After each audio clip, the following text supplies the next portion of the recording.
Hello everyone and welcome back. My name is Greg Furman, market analyst here at TraderPlanet.com, and these are the market positions for October the 27th, 2010.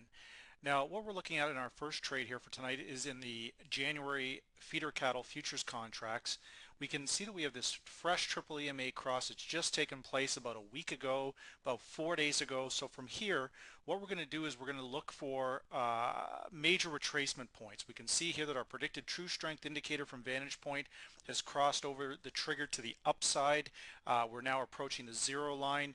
The predicted MACD also crossed over the trigger and moving towards that zero line. So we're looking for this trend to start gaining strength after a very minor retracement. So key levels here: 110.86, 111.21.6, and 111.87.6 with a close of 111.92.5. So everything looks good here for this thing to continue to move higher. But again, we're looking for a pullback, to get into that entry point. So with that said, we're going to go into the daily report here first from Vantage Point and have a look at that, because usually when we're in a trending market like this, the daily report is extremely useful here. So we've got a 111.53.3 and 112.35.7. Neural index is down for the second day in a row.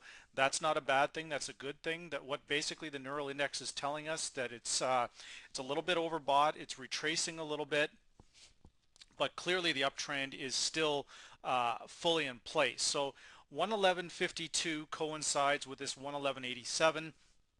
I think we're going to pull back somewhere in between the 111.87.6 and the 111.21.6. So for tomorrow, that 111.50 area is a good entry point for this, and we're going to be looking for a move above the 112.50 area. So with that said, we're going to just quickly go in here also to point out the major crossovers here. Now, looking at the short-term crossover from Vantage Point, we can see we're going to hit the short-term cross. We've crossed to the upside about a week and a half ago. It's been moving up nicely, so a little bit of a pullback is perfectly normal. Looking at the medium-term crossover from Vantage Point here, we can see same thing. This is about 6-7 days ago, so everything looks good there.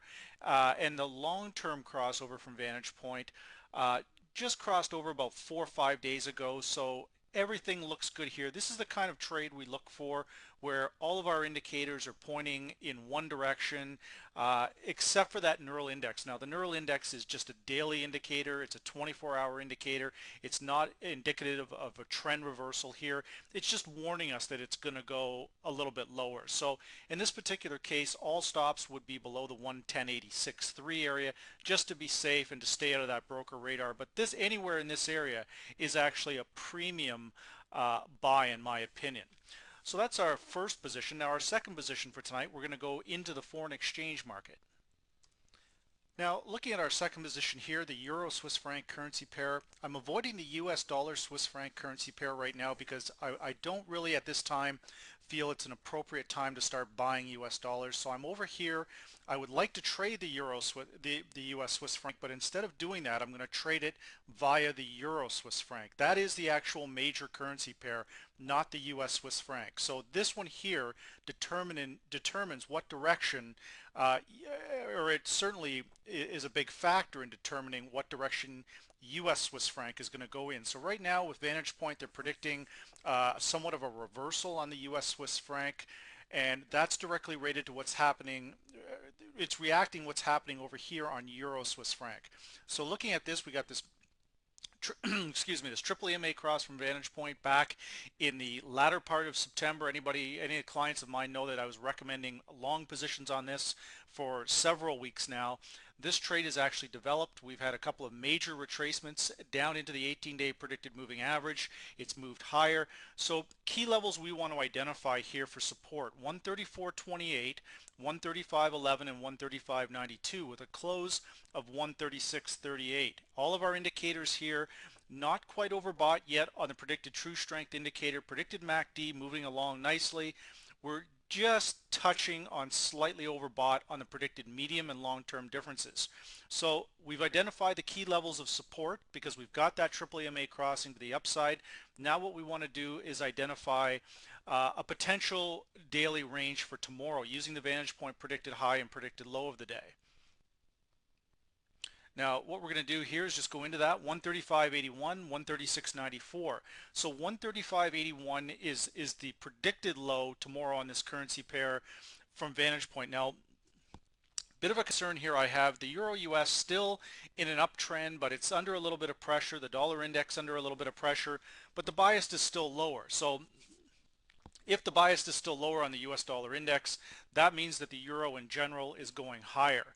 Now, it did come under some pressure today from the euro Great Britain pair, but the euro Swiss franc held up very, very well. That tells me we potentially could be getting in to a trending move here. So for tomorrow, we've got 135.92.